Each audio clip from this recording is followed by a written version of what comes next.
우리는 지금 사도신경 신앙고백을 통해서 또 말씀을 듣고 있습니다. 지난주부터 사도신경 신앙고백을 시작을 했는데요. 이를 통해서 우리는 무엇을 믿는지, 또 우리가 무엇을 믿고 또 우리의 믿음이 무엇인지 그것을 생각하는 시간들입니다.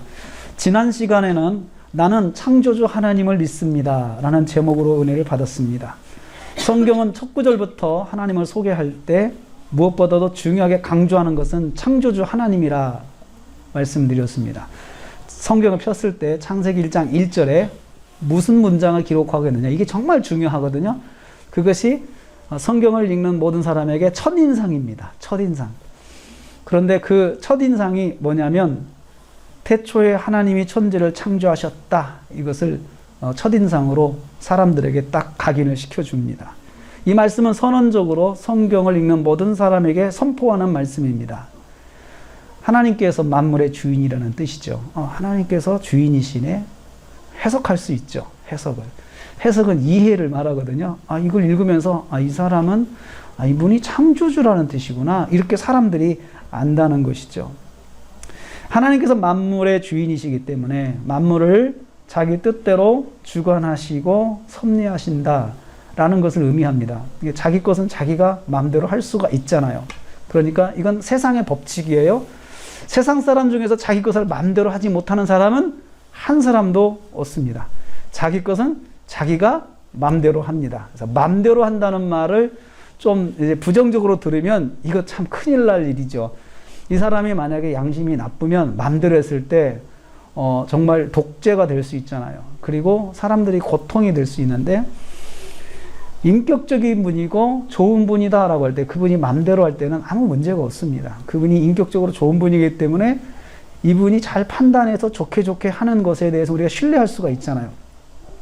근데 하나님께서 선하신 하나님이다, 성경은 그렇게 선포하고 있거든요. 선하신 하나님께서 만물을 자기 뜻대로 주관한다 라고 우리는 이 성경을 통해서 깨닫습니다. 그리고 성경이 계속해서 그 본론에 들어가 보면 하나님께서 자기 뜻대로 세상을 주관하시는 것을 성경에 말씀하고 있습니다. 하나님은 창조주시다. 성경을 그렇게 이야기하고 있어요. 그것이 지금 충돌하고 있죠. 그런데 2000년 전에 초대교회 1세기 예수님 승천하시고 나서 제자들이 복음을 전하고 다닐 때, 그때는 교회의 세계관이 그 세상의 세계관하고 충돌을 했어요. 그때도 충돌을 했어요.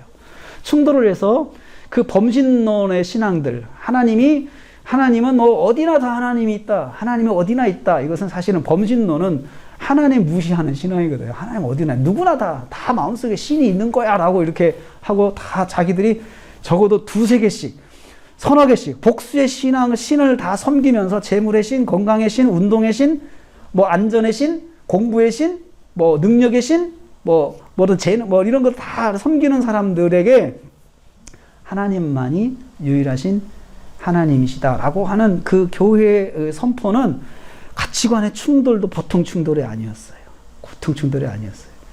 그런데 그렇게 지나다가 이 교회가 이제 세계화가 됐잖아요. 그래서 교회, 하나님을 믿는 신앙이 쭉 이렇게 전파되면서, 그 다음에 그 다윈이 나오면서 다윈이 다시 교회 세계관에 다윈이 충돌을 한 거예요. 부딪혀서 도전을 한 거죠. 세계관이 부딪히기 시작했고, 그리고 지금도 계속해서 진화론과 교회의 창조론은 계속해서 아직도 충돌 중이죠. 저는 이 시점에서 교회가 많이 비난을 받고 하는 이 시점에서 우리한테 주는 메시지가 뭘까 생각을 해봤어요. 우리가 믿는 우리의 믿음을 한번 돌아봐야 되겠다, 이런 생각을 했습니다. 우리의 믿음을 돌아봐야 된다. 그분들이 우리한테 비난하는 것 자체를 가지고 우리가 우리 자신을 돌아봐야 될 때가 됐다는 거죠. 과연 우리의 믿음이 무엇인지, 나는 무엇을 믿고 있는지 지금까지, 이것을 봐야 된다. 그래서 사도신경을 말씀을 우리가 묵상해야겠다라고 제가 마음을 먹게 된 이유가 바로 거기에 있습니다. 우리가 하나님을 창조주 하나님으로 믿는다고 하는 것은 하나님께서 우리의 삶을 주관하신다, 그것을 우리가 인정하는 것이에요. 우리의 삶을 주관하신다. 그것이 바로 우리의 믿음이에요. 오늘은 두 번째로 하나님 아버지 하나님을 내가 믿사오며, 이 부분, 아버지 하나님을 믿는다는 것에 대해서 우리가 묵상하려고 합니다. 하나님을 아버지로 표현하신 분은 예수님이세요. 성경을 보면 하나님에 대해서 여호와 하나님, 전능하신 하나님, 거룩하신 하나님, 그게 구약에서 계속해서 우리에게, 하나님의 백성들에게 알려준 하나님의 그런 호칭이었어요. 그런데 예수님께서 사역하시면서 마태복음 5장부터 이 산상수훈 이야기 하시는데, 산상수훈을 말씀하시면서 예수님께서 갑작스레 누구도 사용하지 않았던 표현을 쓰셨어요. 그게 바로 아버지 하나님이에요. 아버지 하나님. 그래서 아버지라는 표현은 예수님께서 우리에게 가르쳐 주신 표현입니다. 하나님이 누구신가에 대해서 예수님께서 가르쳐 주신 것이 바로 아버지예요. 그래서 5장 16절 말씀에 처음으로 등장해요. 그리고 오늘 말씀이 하늘에 계신 너희 아버지의 온전하심처럼, 아버지라고 표현하신 이 말씀은 세 번째 등장하는 아버지에 대한 표현이에요. 세 번째 등장하는.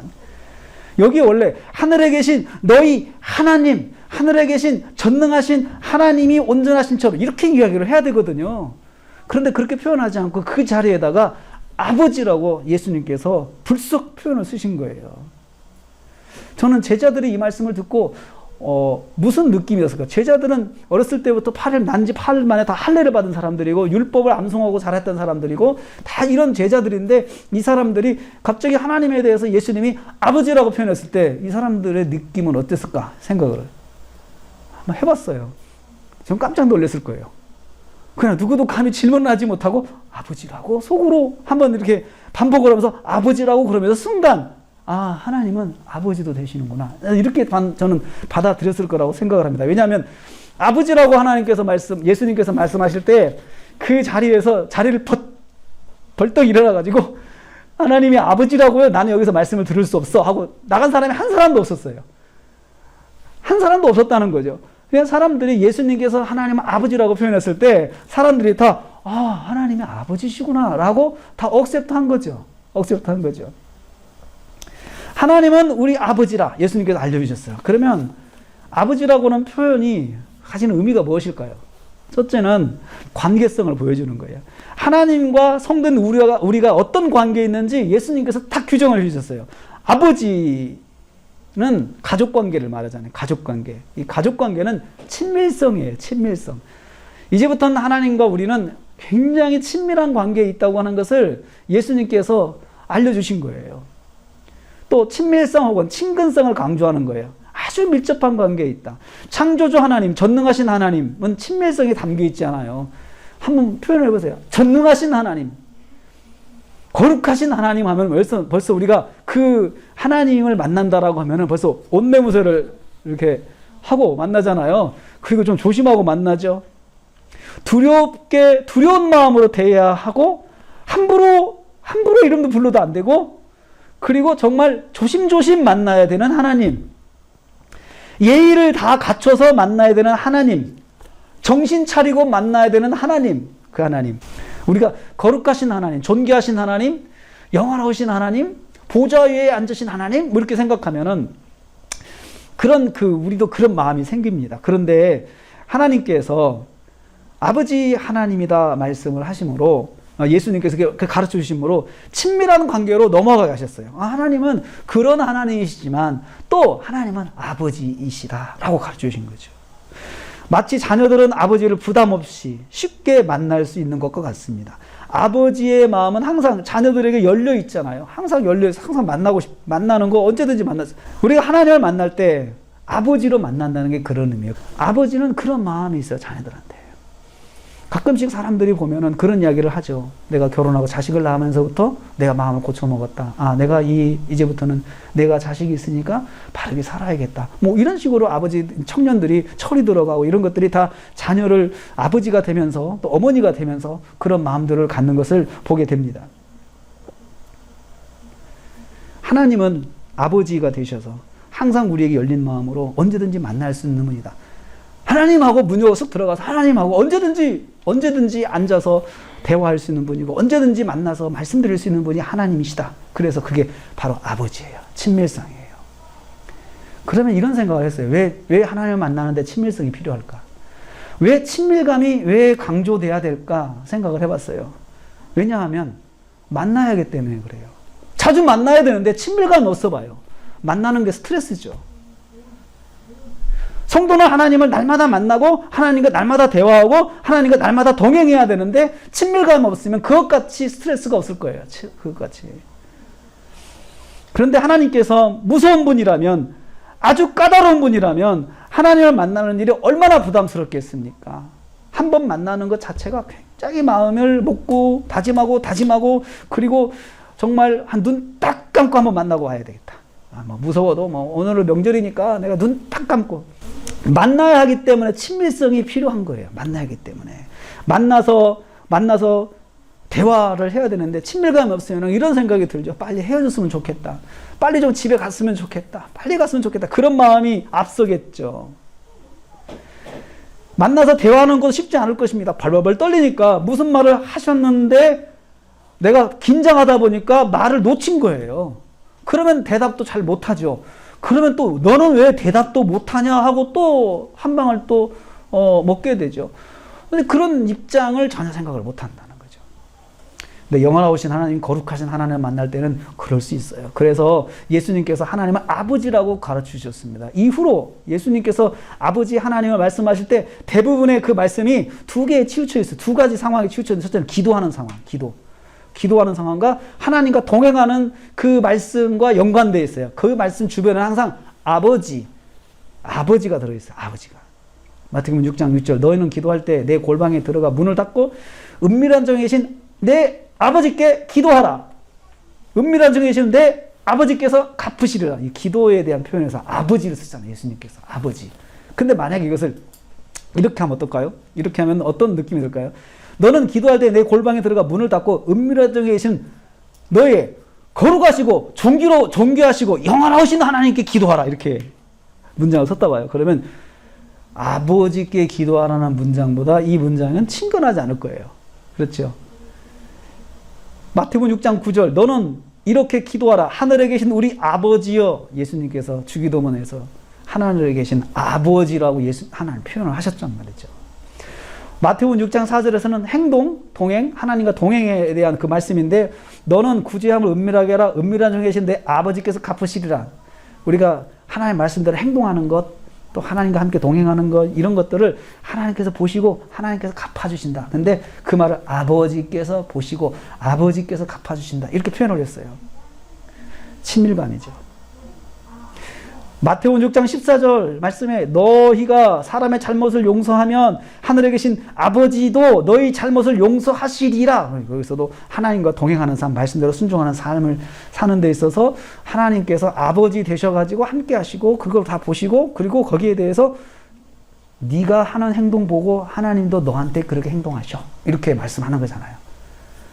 아버지라고 썼어요. 기도는 하나님을 만나는 것입니다. 기도는 하나님과 대화하는 것입니다. 기도는 하나님께 말씀드리는 것입니다. 이런 기도를 부담 없이 언제든지 할 수 있고 항상 기도해도 부담이 되지 않아야 되는데 그래서 기도의 대상이신 하나님을 아버지라고 표현을 해주신 거예요. 아버지라는 부담이 없습니다. 기도하는 성도가 꼭 기억해야 하는 하나님의 나와의 관계는 하나님 나의 아버지시다. 나의 아버지. 하나님께서 아버지로서 기도를 들으시고 기도를 받으시고 기도에 응답하신다는 거예요. 꼭 기억해야 됩니다. 아버지는 자녀가 조금 부족해도 너그럽게 봐줍니다. 왜냐하면 자녀니까요. 자녀니까. 너그럽게 봐주면서 그냥 넘어가죠. 둘째로 아버지는 책임성을 강조하는 표현입니다. 아버지의 입장에서 자녀가 자기를 아버지라고 부르면 아버지는 당연히 책임감이 있습니다. 이 아이를 내가 책임져야 된다. 나의 자식이기 때문에 내가 책임져야 한다는 마음이 있습니다. 자식에 대해서 책임감이 없는 아버지는 없습니다. 책임감이 없다는 것은 그건 비정상적인 그 관계를 말하는 거죠.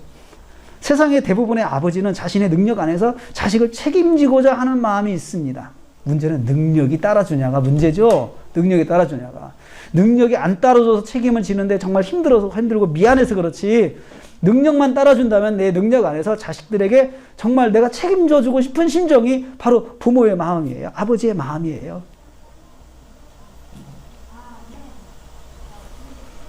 책임성은 좋은 것을 주시고자, 좋은 것을 주고자 하는 마음을 가진 책임성이에요. 예수님께서 성도에 대한 하나님 아버지의 책임성에 대해서 말씀할 때 마태복음 7장 11절에서 이렇게 말씀하셨어요. 너희가 악한 자라도 좋은 것으로 자식에게 줄 줄 알거든 하물며 하늘에 계신 너희 아버지께서 구하는 자에게 좋은 것으로 주시지 않겠느냐. 여기서 아버지의 마음이 담겨 있는데 아버지의 책임성은 뭐냐면 자식한테 줘야 돼요. 내가 자식한테 꼭 주고 싶다. 근데 악한 자라도 자기 자식한테는 좋은 걸 주려고 하는데 하늘에 계신 아버지께서는 구하는 자에게 좋은 것으로 주시지 않겠느냐. 구하는 자녀에게 하나님이 전능하시고 능력 있으시고 정말 인격적이신 하나님이신데 보시고 자기 자식한테 사람들이 좋은 것을 주고자 하는 마음이 있듯이 하나님께서도 우리한테 좋은 걸 주시고자 하는 그 마음, 그 책임감이 있으시다는 거죠. 나는 좋은 걸 줘야 되는데 얘한테 필요한 걸로 내가 채워줘야 되는데 하는 그런 마음이 있잖아요. 기도에 대한 기도 응답에 대한 말씀에서 드러난 하나님의 마음, 아버지의 마음이 여기 있어요. 자녀에게 좋은 것을 주시고자 하는 마음이 하나님께 있다는 거죠. 성도의 기도에 응답하시고자 하는 책임, 기도할 때 응답의 책임이 있으시다, 하나님께서. 그런 책임감 느끼신다는 거죠. 책임감은 두 번째로 약속을 지키는 책임감이에요. 약속을 지키는 거. 뭐냐면 말한 걸 지키는 거죠. 말한 것을 지키는 것. 말을 했으면 지켜야 돼요. 여러분, 아이들도 4살, 5살, 6살 이렇게 돼서 그 아이들한테도 약속 안 지키면요, 애들 상처받습니다. 왜 약속을 안 지키냐고 이야기를 해요. 아버지, 이거 해준다고 했는데 왜 안 해줘요? 아버지가 깜빡 잊었을 때는 아이들 그런 이야기를, 불만을 이야기를 하죠. 그런데 말씀대로 역사하시는 하나님은 말씀하시면 말씀을 그대로 역사하세요. 어디를 가든지 무슨 일을 만나든지 하나님께서 인도하신다는 그 말씀대로 해주세요. 말씀하셨으면 그 말씀대로 지키시는 하나님이에요. 약속하신 말씀을 번복하지 않으시는 하나님이에요. 하신 말씀은 반드시 이루십니다. 여러분, 민수기 23장 19절에 이런 말씀이 있어요. 하나님은 사람이 아니시니 거짓말을 하지 않으시고 인생이 아니시니 후회가 없으시고 그 말씀하신 바를 행하지 않으심이 없고 하신 말씀을 반드시 실행하신다. 이게 책임성이죠. 책임성. 아버지의 책임성은 뭐냐? 자기가 한 말에 책임을 지는 거예요. 약속한 거에서 책임을 지는 거죠. 다 그런 마음이죠. 그럴 때 책임감 있으시다. 우리 아버지는 정말 믿을만 하시다. 이렇게 생각하잖아요. 하나님은 사람과 다른 분이세요. 말씀하신 것을 반드시 행하십니다. 실행하시는 분이세요. 또 말씀하신 것을 책임지신다. 이 책임성을 갖고 있으시는 분이에요. 그게 바로 하나님 아버지를 내가 믿습니다. 할 때, 그렇게 고백할 때 그 속에 담겨 있는 뜻이에요. 하나님은 우리한테 책임감 있으시다. 책임감 있게 우리한테 역사하신다는 것을 우리가 알고 있다는 거죠. 그래서 그 하나님께 우리가 기도하고 그 하나님을 만나는 거죠. 세 번째로 하나님은 아버지로서 아버지다라고 하는 그런 표현은 자녀로서 성도의 의무를 강조하는 거예요. 자, 지금까지 두 가지는 하나님 입장에서 친밀성과 책임성 이야기했어요. 근데 이것은 우리 자녀 입장에서 하나님에 대한 의무를 강조하는 거예요. 성도가 하나님을 아버지로 부를 때 아버지의 권위를 인정하는 삶을 살아야 합니다. 그렇죠? 우리가 하나님 아버지라고 부를 때 아버지의 권위를 인정해 줘야 되죠. 아버지의 권위를. 즉 아버지의 뜻에 순종하고 아버지를 따르는 삶을 살아야 해요. 어떤 점에서 이런 점에서는 예수님께서 우리한테 또 보여주셨어요. 예수님께서 우리에게 하나님을 아버지라고 가르치셨고, 그 아버지가 정말 우리가 기도할 때마다 아버지께서 다 응답하신다? 이거 다 말씀하셨어요. 그러면서도 예수님께서는 하나님을 아버지라고 부르시면서 하나님께서 예수님께 행하시는 이런 것들만, 역사하시는, 동행하시고 하는 것만 기대하신 것이 아니고, 내가 자신이 하셔야 될 부분에 대해서 책임감 있게 하셨어요. 누가복음 22장 42절에 예수님께서 십자가를 지시기 전날 겟세마네 동산에 기도하시면서 한 기도의 내용이 나와 있어요. 이르시되 아버지여, 만일 아버지의 뜻이거든 이 잔을 내게서 옮기시옵소서. 그러나 내 원대로 마시고 아버지의 원대로 되기를 원합니다. 내가 하나님을 아버지라고 부를 때는 내가 하나님의 뜻대로 살아야겠구나 라는 결심도 해야 돼요. 그게 아버지에 대한 예의예요. 아버지의 권위를 인정하는 것이에요. 내가 하나님을 믿습니다 라고 하나님 아버지를 믿습니다 하면서 내 뜻대로 하려고 그러고 내 생각대로 하려고 그러고 내 계획대로 안 되면 무시해버리고 그냥 넘어가 버리고 그 다음에 그거 그냥 말 듣지도 않고 내 생각대로 하는 것은 하나님을 아버지라고 부르는 사람의 모습이 아니라는 거죠. 예수님께서 십자가를 지시는 일을 앞두고 기도하실 때에 아버지의 뜻이라면 아버지의 뜻대로 되기를 원한다고 하셨잖아요. 독생하신 아들로 세상에 오신 예수님께서 아버지 하나님의 뜻에 절대적으로 순종하는 모습을 보여줬어요. 그래서 우리가 하나님 아버지를 믿습니다라고 할 때는 우리도 하나님을 아버지로서 하나님께 절대적으로 순종해야겠다. 하나님 말씀에 그 권위를 인정해야 되겠다라고 하는 것을 의미하는 것이에요. 그래서 대부분의 자녀들은 부모의 말을 듣습니다. 그렇죠. 그게 권위를 인정하는 거잖아요. 그렇지만 다른 집 부모, 아버지가 모르고 이야기하면 듣지 않아요. 듣지 않아요. 아니, 들을 의무는 없어요. 예의상 들어줄 수는 있지만, 참고할 수 있지만, 그걸로 내가 어떤 행동을 바꾼다거나 절대적인 영향력 주지는 않아요. 집에서 부모님이 한마디를 해야 그것이 자녀한테 도움이 되는 좋은 영향력을 주는 거죠. 왜요? 자녀들은 아버지의 권위를 그렇게 인정하는 거니까요. 예수님은 복음서 안에서 한결같이 하나님을 아버지라고 부르시면서 기도하시고 말씀을 전하셨습니다. 그리고 마지막까지 가서는 거기서는 아버지라고 부르시면서 아버지의 뜻대로 순종하셨어요. 고난의 십자가를 지셨고 사망의 십자가를 짊어지셨는데 그것이 아버지의 뜻이니까 내가 아버지 뜻대로 하겠습니다 하고 아버지를 존중해 드렸단 말이죠. 아버지라 부르면서 아버지의 말씀을 순종하지 않는 것은 아버지를 무시하는 것이죠. 아버지로 인정하지 않는 그것은 바로 하나님 아버지의 말씀대로 선택적으로 순종하고 어떤 건 하지 않고 어떤 건 하고 이렇게 하는 것입니다. 사랑하는 성도님들, 우리는 하나님을 아버지라고 부릅니다. 그래서 여러분 기도할 때 하나님 하는 것보다 아버지라고 하는 표현이 더 좋아요. 처음 시작할 때 전능하신 하나님, 우리가 오늘 예배드린 감사합니다. 그리고 아버지, 오늘 저희들에게 또 주여, 이렇게 주님, 오늘 저희들에게 예배 가운데 은혜가 있게 하시고 또 아버지께서 우리에게 응답하시고 역사해 주옵소서. 이렇게 하는 표현이 더 친근해요. 기도할 때. 그렇잖아요. 하나님 아버지를 내가 믿사오며라는 말은 하나님과 나는 가족같이 친밀한 관계에 있다는 것입니다. 언제 어디서든지 어느 순간든지 하나님 만날 수 있다는 것입니다. 우리는 하나님을 언제든지 만날 수 있고 언제든지 기도해서 구할 수 있고 언제든지 하나님과 대화할 수 있다는 그게 아버지라는 표현 속에 다 들어있어요. 하나님 아버지를 믿사오며라는 말은 하나님은 아버지로서 우리에게 책임감이 있다는 거예요. 책임감. 그리고 하나님 아버지를 믿는다는 것은 우리가 하나님의 뜻에 순종하는 삶을 살아야 되는 성도라는 것을 내가 고백하는 거예요. 나는 당신이 나의 아버지시니 내가 아버지의 뜻대로 순종하며 살겠습니다. 나는 살아야 됩니다. 라고 아버지의 권위를 존중하겠습니다. 라고 하는 것을 내가 고백하는 것이 되는 것입니다. 오늘 이 말씀을 통해서 우리 하나님 아버지를 고백하는 저와 여러분이 아버지께서 주시는, 아버지로서 주시는 그 은혜와 또 기쁨과 평강이 넘치시기를 주님의 이름으로 축복합니다. 기도하겠습니다. 하나님 감사합니다. 아버지 하나님을 내가 믿습니다.